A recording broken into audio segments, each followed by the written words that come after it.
Quando eu comecei, eu vendia pastéis, com muita carne e pouco vento. E eu era completamente gago. Eu sou gaúcho de Esteio, sou o 14º filho de uma família de 15 irmãos. Perdi minha mãe muito cedo, minha mãe morreu de parto. Naquele período, nós morávamos de favor num sítio e meu pai deu os filhos. E aí meu pai me deixou uma tarde na casa da minha irmã. E ela, quando meu pai voltou, ela não me devolveu mais. Quando nós saímos de Esteio para Porto Alegre, eu tinha de 7 para 8 anos.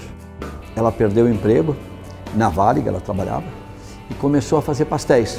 Então eu e meus irmãos vendíamos pastéis. Eu vendia então pela manhã, na cabeceira da pista do aeroporto de Porto Alegre. E ali na Sertório eu olhava para a pista e falei, pô, um dia eu vou trabalhar nessa indústria, um dia eu vou trabalhar nesse negócio. Meu cunhado tinha um problema, ele bebia muito e ele ficava um pouco mais chateado e violento e nós nos escondíamos todos, né? Quando ele chegava, ele me dava uma garrafa de vinho vazia e dizia, ó, vai buscar pinga. Eu sei que eu joguei aquilo no mato e fugi com o dinheiro do cigarro e da pinga. Então foi a minha primeira fuga de casa. Eu peguei carona e eu cheguei aqui em São Paulo, que era a visão de que todo mundo falava, ó, São Paulo, você vai vencer. Fiquei um bom tempo na estação rodoviária, vendi jornal, engraxei. Me sentei um dia, estava um pouco desesperado, e me sentei na guia do ônibus.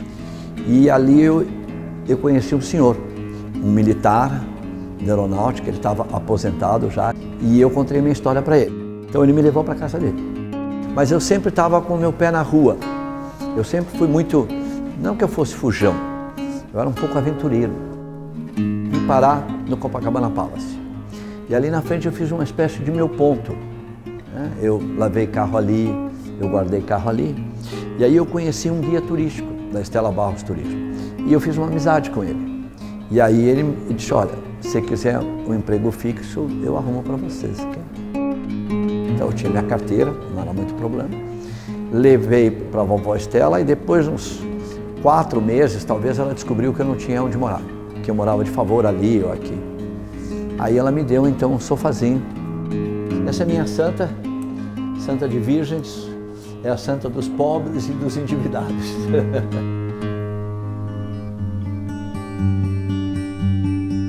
A visão que eu tive com a dona Estela foi essa, de que eu precisava fazer algo por mim mesmo, mesmo que ela tivesse dado uma oportunidade.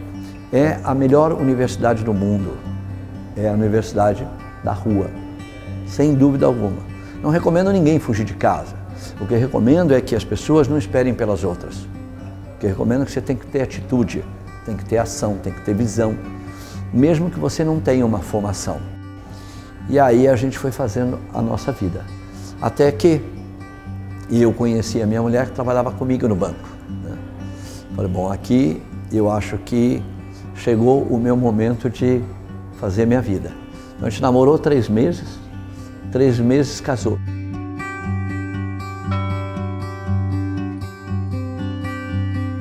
Depois de ser mandado embora 4 vezes das linhas aéreas paraguaias, já com 2 filhos pequenos, tinha comprado a minha casa para o BNH, naquela época que financiava, e aí quando você perde o emprego nesse país, você perde a casa, os amigos, e perde uma coisa que o brasileiro não aprendeu ainda a respeitar.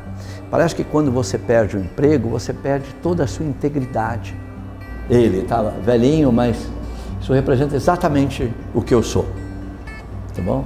O que ele estava fazendo? Empreendendo. Ele é um empreendedor. Alguns não sobreviveram, como todo o empreendedor. Outros sobreviveram. Então isso é importante, né? Santos Dumont foi um que sobreviveu. E aí eu tinha que buscar. Então eu encontrei que eu não queria mais trabalhar para ninguém. Falei, agora eu vou empreender para mim mesmo. Vou arriscar tudo. Então foi quando eu comecei. Encontrei um desses hoteleiros que eu lotava os hotéis dele no fim de semana, na rua, na São Luís. E ele falou, o que você está fazendo? Eu falei, ó, fui mandado embora pela última vez e agora eu vou abrir meu escritório de representação. Então ele falou, então vem cá comigo. De novo, a porta abriu. Aí criei a minha primeira empresa, a Edo, 5 de novembro de 74. a dona Estela Barros deixava eu dormir exatamente no sofá como esse. E eu quis trazê-lo para cá justamente por isso. Quando eu entro aqui pela manhã, eu olho, eu falo, legal, preciso me manter, meu espírito empreendedor, sem nenhuma mágoa, sem nada, pelo contrário. Acho que ele traduz um pouco de humildade.